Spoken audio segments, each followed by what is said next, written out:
बिबट्याला जोपर्यंत ठार मारलं जात नाही तोपर्यंत आमचं समाधान होणार नाही आणि मृत रियांका पवार हिला न्याय मिळणार नाही असं ग्रामस्थांचं म्हणणं आहे। इथला आढावा घेतलाय आमचे अहिल्यानगरचे प्रतिनिधी सुनील भोंगळ यांनी।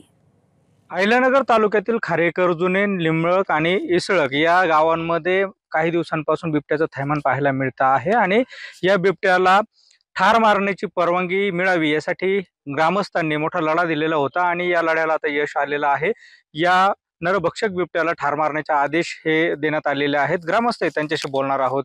आता या बिबट्याला ठार मारण्याचे जे आदेश देण्यात आलेले समाधान झालंय का आणि काय नेमकं पुढची आपली भूमिका असणार आहे, मागणी असणार आहे? नाही, जो कालचं जो मागणीचं हे होतं त्याच्या बाबतीत समाधान झालं, पण त्या समाधानाचं प्रतिक्रिया काय येणार, पुढं काय होणार, त्याची काय आम्हाला आउटपुट काय देणार, हे झाल्यानंतर आमचं समाधान होईल।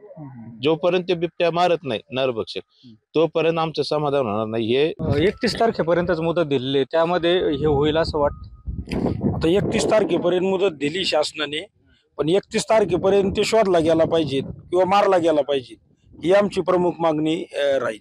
आणि काल आम्ही आंदोलन केल्यामुळे आज आम्हाला सकाळी जी आर भेटला शूटची ऑर्डर दिली म्हणून, पण आतापर्यंत काय ते शूटर आले नाही तिथे।